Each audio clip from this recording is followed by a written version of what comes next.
चीन की शह पर नेपाल की भारत से दुश्मनी। नए नक्शे में भारत के 3 इलाकों को अपना बताया।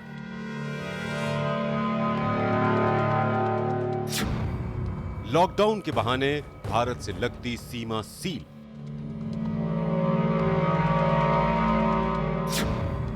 नागरिकता कानून में बदलाव से भारत को झटका।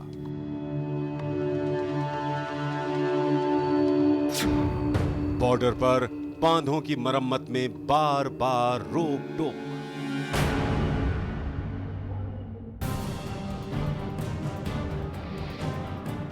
एक के बाद एक भारत विरोधी कदम उठाता जा रहा नेपाल अब चीन के हाथों अपनी जमीन खोता जा रहा है। एक तरफ नेपाल नया नक्शा जारी कर भारत के 3 इलाकों को अपना बताता है, दूसरी तरफ चीन की हरकत पर चुप है, जिसने दर्शकों से उसके दर्जनों इलाकों पर कब्जा जमा रखा है।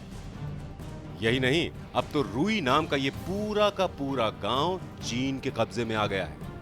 यहां पर लगे पिलर पर भी चीन ने अपना लाल निशान लगा दिया है। ये गांव चीन के तिब्बत से सटे हुए इलाके में है, जिस पर अब चीन का कब्जा है। बात सिर्फ इस एक गांव की नहीं, बल्कि खुद नेपाल सरकार ने 11 ऐसी जगहों की पहचान की है जहां चीन ने नेपाल की कई हेक्टेयर जमीन पर कब्जा जमा रखा है। इसके बावजूद नेपाल की कम्युनिस्ट सरकार के मुखिया केपी शर्मा ओली चुप हैं। वहीं उनकी कम्युनिस्ट पार्टी भी कुछ नहीं बोल रही है। इसमें कोई शक नहीं कि नेपाल चीन के इशारे पर चल रहा है और उसको सारे के सारे खोट भारत में ही नजर आ रहे हैं। लेकिन ये नेपाल के लिए खतरनाक स्थिति है, क्योंकि भारत नेपाल से जितना करीब है उतना करीब चीन कभी नहीं हो सकता। लेकिन नेपाल की राजनीति और सत्ता में बने रहने की लालसा की वजह से स्थितियां दिन प्रतिदिन तनावपूर्ण होती जा रही है। जमीन हड़पने के हथकंडे के तौर पर चीन ने कई नदियों का रुख मोड़ दिया है, जिससे कटान वाले इलाके धीरे धीरे चीन के हिस्से में जा रहे हैं। इसके बावजूद नेपाल की चुप्पी पर जानकारों की राय यही है कि चीन से मिल रहे पैसों ने नेपाल के नेताओं की जुबान पर ताला लगा रखा है। ये चीन की चाल है। चीन हैवी फंडिंग कर रहा है, बहुत राशि दे रहा है, पैसा दे रहा है नेपाल को। नेपाल का प्रधानमंत्री मिस्टर ओली चाइना के सपोर्टर हैं, चाइना के इशारे पे नाचते हैं और चीन एक तीसरा फ्रंट हिंदुस्तान के खिलाफ खोल रहा है।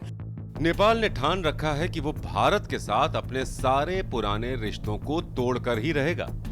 कोरोना संक्रमण के दौरान लॉकडाउन के बहाने उसने अपनी सीमा को सील कर लिया। यही नहीं, उन पर सशस्त्र सुरक्षा बलों को तैनात कर दिया, जबकि अब तक ऐसा नहीं था। अब नेपाल के सुरक्षाकर्मी बात बात पर भारतीय सीमा की निगरानी में तैनात एसएसबी के जवानों से उलझ रहे हैं। नेपाल ने बिहार से लगने वाली सीमा पर पूर्वी चंपारण में बांधों की मरम्मत का काम रुकवा दिया। बातचीत के बाद काम फिर से शुरू हो गया। तटबंध है और इधर का जो एरिया है उसका रेगुलर मॉनिटरिंग के लिए, ताकि कोई बाढ़ में कोई परेशानी ना है, इसके लगातार पेट्रोलिंग के लिए यहाँ के इंजीनियर्स को वहाँ आने जाने की अनुमति मिल गई है और लाइसेंस उनका चल रहा है और इसमें कोई समस्या अभी आएगी नहीं और हम लोग को फ्री मूवमेंट हो गया है। तो फ्लड को लेकर सब बीच में जो दबाव की बात आ रही थी, सारी इश्यूज अभी रिजॉल्व हो गए हैं और आगे भी जो भी मजदूर वहाँ पर जाएंगे काम करने के लिए सभी को स्वास्थ्य का जाँच करा के हम लोग भेज देंगे वहाँ पर। सीमा सील कर दिए जाने से नेपाल में रह रहे मधेशियों का भारत के लोगों से संपर्क कट गया है। मधेशियों को किसी जमाने में नेपाल के राजाओं ने बिहार यूपी से बुलवाया था, ताकि तराई के इलाके के जंगल साफ कर उनमें खेती की जा सके। इससे नेपाल की अर्थव्यवस्था में तरक्की हुई। आज भी मधेशियों और भारत में रह रहे लोगों के बीच रोटी बेटी का रिश्ता है। इनके बीच शादियां होती हैं, लेकिन बॉर्डर सील होने की वजह से इनका मिलना जुलना तक बंद हो गया है। यही नहीं, अब इन मधेशियों के खिलाफ नेपाल के पहाड़ी लोगों और गुरखों को उकसाकर ओली सियासी चाल चल रहे हैं। इसी के तहत भारत से नेपाल में शादी करने वाली महिला को अब 7 साल बाद नागरिकता देने का प्रस्ताव आया है। इससे पहले शादी कर नेपाल जाने वाली महिला को तुरंत नागरिकता मिल जाती थी। इस प्रस्ताव का नेपाल में मधेशियों ने जबरदस्त विरोध किया। अनि चाहिँ त्यो 7 वर्ष तो चेलीबेटी जुन भारतको बिहा गरेर नेपालमा आउँछ त्यो के गर्छ? एकजनाले भन्छ एक हाथ में सिंदूर एक हाथ में नागरिकता यस्तो कहीं हुन्छ कि हाम्रो मधेसको नारी एकचोटि सिंदूर लगाए पछि आफ्नो पतिलाई पति परमेश्वर ठान्छ शाहमुख महोदय।